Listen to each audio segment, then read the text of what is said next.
Fever dog! Woo! Woo! Fever! Good enough. Ugly, but we found a way to win. Here's a revenge stat that'll give you goosebumps. After getting bullied on the boards and outmuscled in a tight loss to the Atlanta Dream on May 20th at Gainbridge Fieldhouse, Caitlin Clark and the Indiana Fever came back with a vengeance just 48 hours later. In the rematch, they flipped the script entirely, outscoring the Dream 46-20 in the paint and holding Brittney Griner to just 5 points before she fouled out. This wasn't just payback, it was domination. Hey Steph, this question is for you. I just wanted to talk about what you saw out of your team that was different from Tuesday. Obviously it's a quick turn, but how did you feel like your adjustments paid off on the court? I felt like our defensive energy, physicality, disruptiveness was better. We made it more difficult for them, moving the ball around the perimeter. We executed better in our ball screen defense. Felt like we had each other's back a little bit more. The same Fever squad that barely lost at home marched into Atlanta and took over in the most satisfying way possible. That kind of quick turnaround proves this Indiana team isn't here to play, they're built for championship moments. And stick around, because we're diving into the heated scuffle between Caitlin Clark and an Atlanta Dream player, plus the jaw-dropping words exchanged. What did this win say about Clark's ability to lead a star-stacked team with options every night? If you're proud of the Fever, drop a fired up in the comments. One thing this Indiana Fever team has shown us they will do this year is not quit on the game. The Indiana Fever down early, come back, take the lead. Down late, come back, take the lead. The only difference between tonight's outcome and Tuesday's outcome is a letter. Just 2 days before their revenge win, the Fever walked off their own court at Gainbridge Fieldhouse feeling defeated. That 91-90 loss to Atlanta wasn't just another L, it exposed cracks throughout the team. It was the kind of defeat that forces a reckoning. Yes, this stinks. We want to win this game.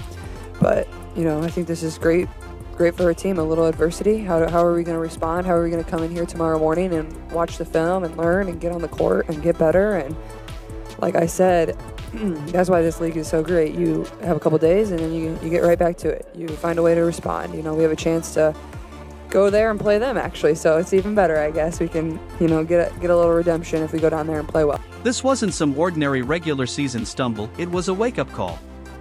Atlanta exposed every weakness the Fever tried to keep hidden. They dominated the glass and bullied Indiana in the paint right on their home floor. Brittney Griner had her way with 21 easy points, and Indiana had no answer for her presence. Ryan Howard added 20 more, slicing through the Fever's defense. The Dream went 25 of 32 from the line while Indiana missed critical free throws, going just 16 of 26. Those misses ultimately cost them the game. 32 free throws. It's a lot of free throws. It's going to be difficult to win a lot of games when we foul people that much and put them at the line that much. It's tough. They made 25 out of 32.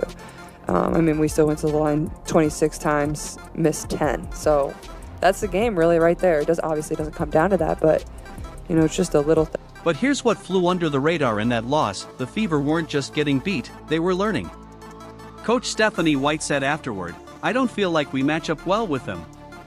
She saw the Dream's Olympic-level experience, perimeter talent, and size advantage. But behind the scenes, White and her staff were already cooking up a plan for the rematch.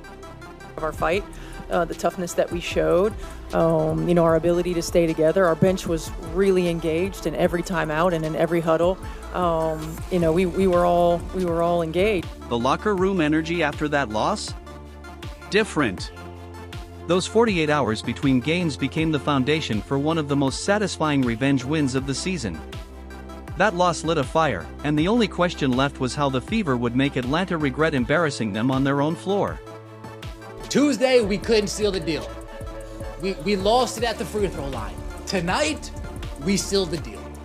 Tonight, we took the lead late in the fourth after being down 75-71 with 3 minutes left. We take the lead and we don't look back. The Indiana Fever leave the ATL with an 81-76 victory, and this game was pretty.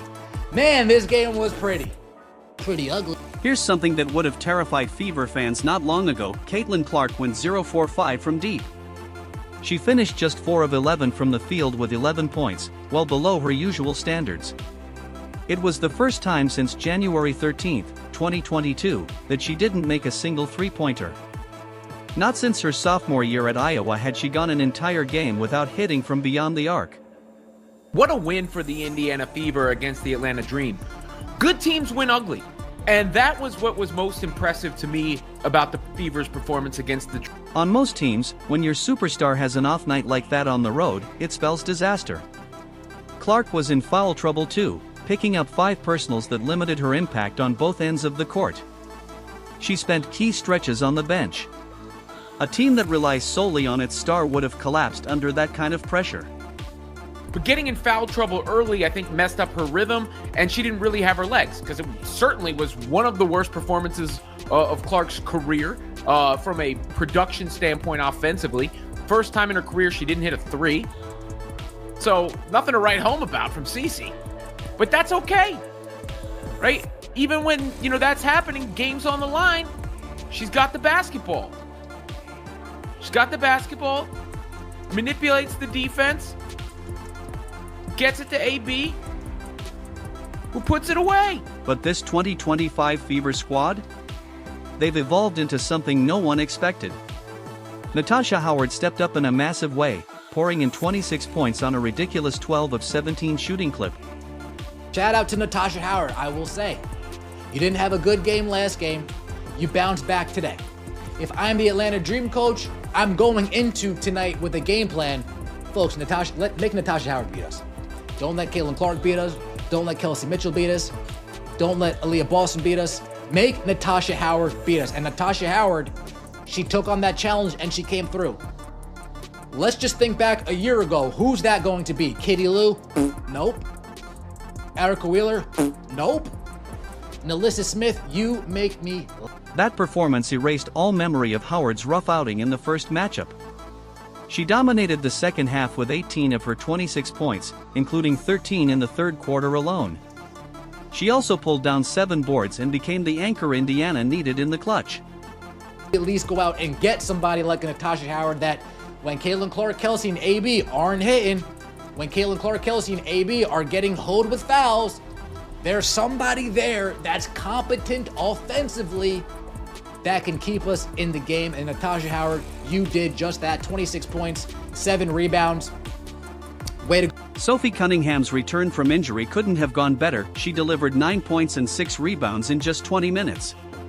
She drained her first 3 of the season and ignited an 11-0 run that swung the momentum. Her energy was felt on both ends, even drawing a key offensive foul in the final moments.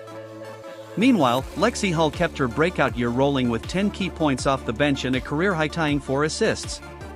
The Fever's bench wasn't a liability, it became their X factor. Him and Lexi Hull are the real deal.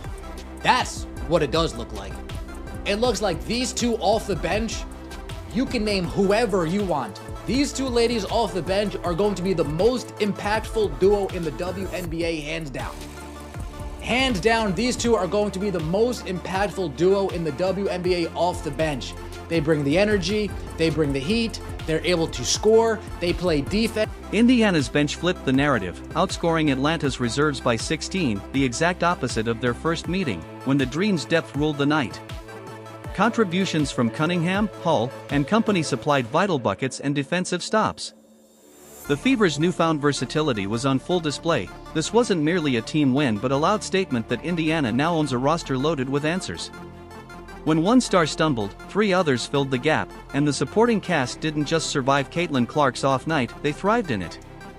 White, folks, we were up 3 points in the last minute. Stephanie White puts Sophie and Lexi and they say, press. In the last minute, Stephanie White says, Sophie, Lexi, press. Don't make it easy on them. Don't let them get into their offense. We gotta hassle them. We gotta haggle them. We gotta get on them. We need to force them to make decisions before they want to. And Sophie and Lexi did just that. Those two. Clark's struggles revealed something bigger than any single stat line. This group can chase titles. Championship squads need interchangeable takeover options, depth built to weather adversity, and role players ready to shine when the spotlight shifts. Indiana showed all of that in one road test against quality opposition. Brittney Griner rolled in expecting to punish smaller teams, believing her 6'9" frame would own the paint. She'd feasted in the first matchup, so everyone knew Atlanta would feed her early and often. This on display. Fighting through it. It ain't always gonna go your way. And then, like I said, some of the new players. I think Natasha Howard was excellent in this game. She was excellent in this game, and there were some connections between her and Clark. Then there was Sophie Cunningham, who was also back for the first time, who's just an excellent all-around basketball player, and you can see it here. Clark with the get-ahead to Cunningham and the finish. I mean, Cece's just such a gifted. The Fever, lacking a classic center big enough to match Griner, faced a glaring mismatch. Coach Stephanie White admitted the size problem, spotlighting Griner and Brianna Jones as Atlanta's towering edge. Her answer? Lean fully into versatility and depth. In the rematch, every Griner catch drew swarming help from unexpected angles, a chaos theory defense where rotations never stopped and double teams arrived from the blind side. Damaris Dantas, 17 minutes, 1 for 5. Stephanie White, again, to her credit. Did you see what she did today with Dantas? Did you see what she did tonight with Dantas? Brittney Griner, are you in? You're in? Cool, Dantas, get in there. Brittney Griner, you're out? Cool, Dantas, get out. Brittney Griner, you're coming back in? Cool, Dantas, get back in. Griner, you're out? Dantas, you're done here. White's collective effort mantra turned every Griner touch into a wrestling match. Indiana delivered body blows possession after possession, gladly sacrificing fouls to wreck her rhythm. The turnaround was striking. The Fever won the glass 41-37 and limited Atlanta to 76 points on their home floor. Griner's frustration mounted with each bump, each miss, each whistle that failed to bail her out. The difficulty of every shot showed how completely Indiana had raised its physicality. I felt like our depth came into play there, being able to go to our bench and bring a different defensive coverage and intensity level, and that allowed us to get out in transition. I mean, we're going to be at our best when we're in transition, and I felt like in that second quarter we were able to get out a little bit. With 3:38 left, the inevitable struck. Griner fouled out, stuck on 5 points and 7 boards, the second time this season Indiana had pushed her to the bench. Their game plan worked to perfection: swarm, harass, exhaust. Once Atlanta's primary weapon sat, the Dream's interior scoring vanished, their offense stalled, and the Fever closed with poise, knowing the paint now belonged to them. Brittney Griner tried to post up Damaris and failed to post up Damaris. She tried to move Damaris off the block on defense. She failed to move Damaris off the block on defense. Damaris Dantas isn't only a big body, she's a strong SOB. And Brittney Griner found that out firsthand. Tensions already peaking, Caitlin Clark and Ryan Howard locked horns in a face-to-face standoff that screamed competitive fire. After a hard foul, the two jawed, and cameras caught Clark's fierce reply, a snapshot of her fearless mindset. Start with the one that's going to be shared everywhere. Howard, the 2022 #1 pick, spent the night hounding the sophomore star, testing every dribble and bumping every cut. The veteran moved to probe mental toughness. Such challenges are standard fare when established names size up rising talent. Howard was up in her grill all game, and there's the bump, there's the physical challenge there, and some words for Clark. But if you could see, Clark had some words back, and those words, if you lip read appropriately, or it seems like from the lip readers out there, were, "I'm not afraid of you. I'm not afraid of you. I'm not scared." Clark stared straight through the pressure and declared, "I'm not scared of you," shoulder wedged into Howard's chest for emphasis, then flashed a sarcastic thumbs up. The clip exploded across social feeds within minutes. "I'm not scared of you." With that, and that's competing. That's good basketball. That's fine. Howard wanted the challenge. I loved it. I love that. You just can't let, people play Clark like they're bumping her at the line of scrimmage and not call a foul. You got to call those fouls. This wasn't empty trash talk, it was Clark planting a flag. She told her teammates the Fever would no longer be shoved around. The arena volume spiked, physicality escalated, and both squads cranked the intensity to playoff levels. overall, it was the response from the Fever that impressed me the most to come away with this win. I said that the last game was an impressive loss because things didn't go right and they were almost there and they came back. And this is sort of the, same. Clark's stand galvanized the roster.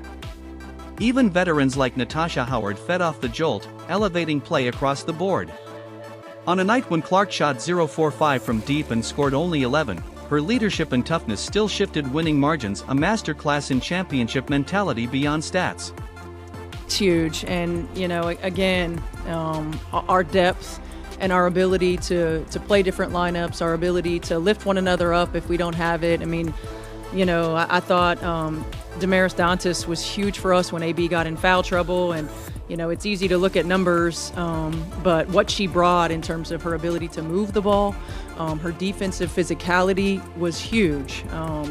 Obviously what Lexi and Sophie bring for us, and even Sid, I mean, she hadn't played the whole game, and we throw her in there in some time and score situations. We have a team that we can go. That fiery exchange became the emotional hinge on which the game swung. Indiana attacked with sharper purpose, defended with nastier bite, and proved it owns the backbone to challenge anyone. Clark's sophomore composure under duress affirmed she has the steel to guide this team through title chases. A lot about some days it's going to be your day, some day it's not, right? We have to choose the we over the me, and we have to stay ready so we don't have to get ready.